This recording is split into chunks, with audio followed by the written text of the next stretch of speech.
A couple of hours ago, Mayor Sylvester Turner meeting with Governor Abbott to discuss help for Houston. And that's when Governor Abbott gave Mayor Turner that $50 million check. Adam Bennett was there at City Hall when this all happened. So, Adam, this is money the mayor has been asking for all along.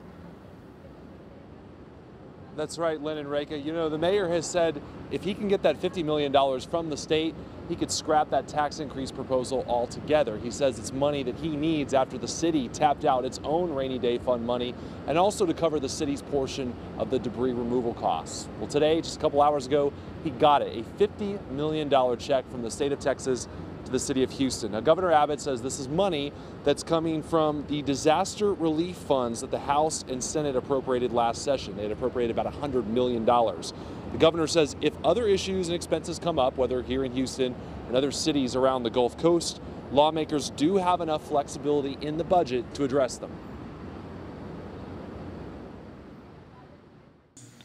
The thrust of the rainy day fund is when the expenses are known, identified, and the cost of rebuilding are known so that members of the legislature can know how best to use the rainy day fund.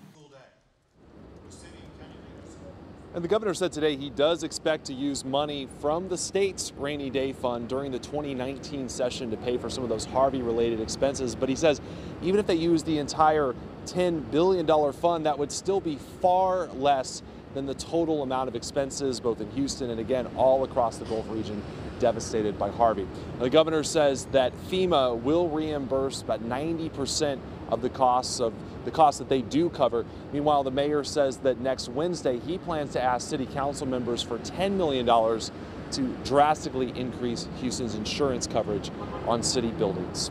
Reporting live here downtown, Adam Bennett, KHOU 11 News.